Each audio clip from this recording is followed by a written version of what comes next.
We already know this, but let me reiterate what needs to happen right now. The 2,000 children separated from their parents, they need to be reunited.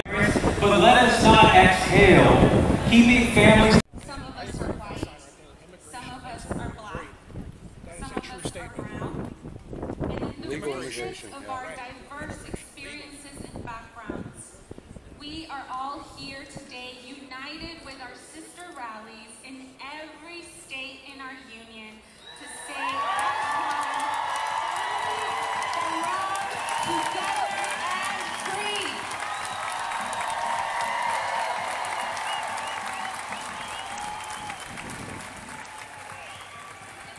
Today we will hear from families that have survived the detention centers. We will hear from doctors, advocates, and lawyers on the front lines helping immigrant families. And we will be moved by music and calls to action.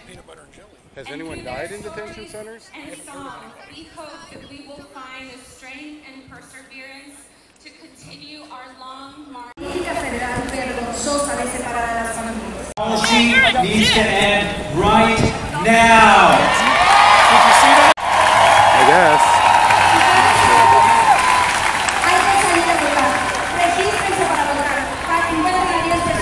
Reverse the executive order?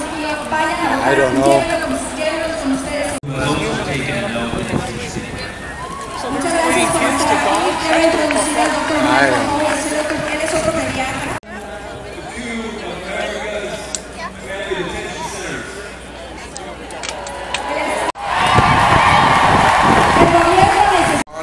Separation and zero tolerance has already begun taking steps to understand how the state of Texas can help.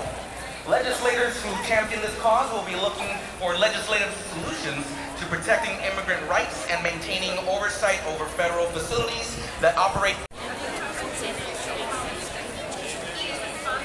I love getting the slow pans.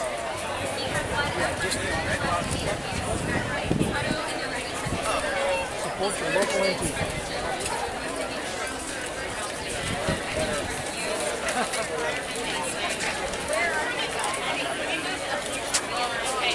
James J. Everard, there you go. And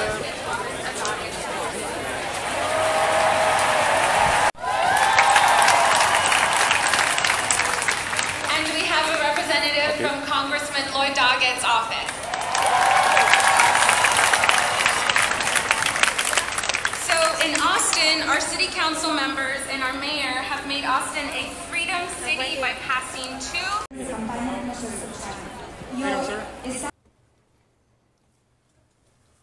All right, everyone, so you saw the clips from the pro-immigration, or I should say pro-illegal immigration march today at Capitol in Austin, Texas.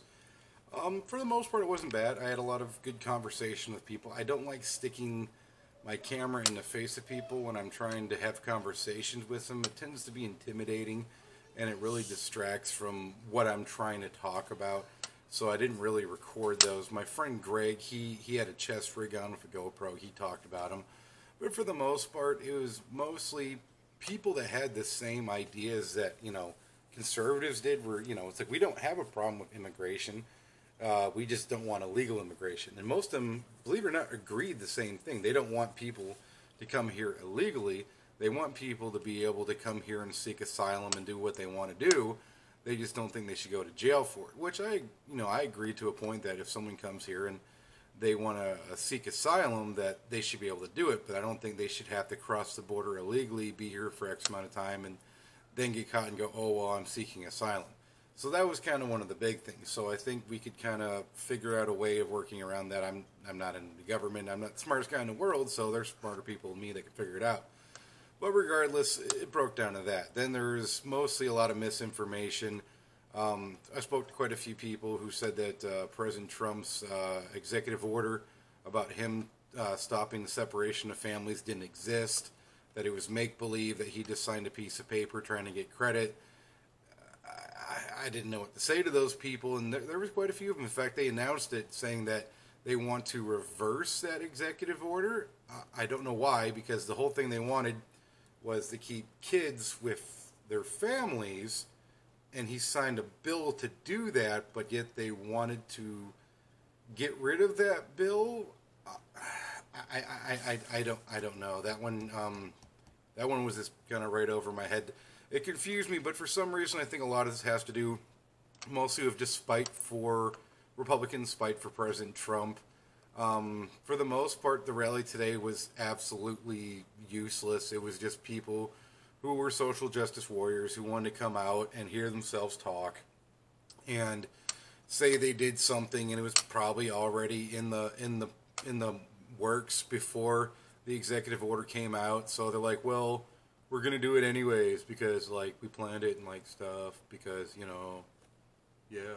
So they did it, and they didn't really think about it, and they pretty much ignored the fact that it's already being done. They want it to happen immediately. They don't realize that it doesn't happen immediately. The president can't just make things magically happen. It takes time to, bring more federal judges in, more workers, a place for all these additional people to stay, that can house entire families together, which they're working on using military bases. They're looking building family-friendly areas. I don't know exactly how the government's completely doing it, but the fact that they are doing it. They don't realize, like I said, you can't just happen like that. So for the most part, it was just completely utter BS. People came up and flicked me off. Had people getting right in my face and take pictures and try to intimidate me. Had the local Antifa chapter with their little black mask on come up like, oh, I got your picture, bro. I just gave them my name. I don't care. They don't scare me. I mean, what are they gonna do? Dox me? I don't care. I gave them my name. Hi, I'm Jim Everard. How's it going? You can see me on YouTube. But for the most part, I keep saying for the most part, I'm sorry.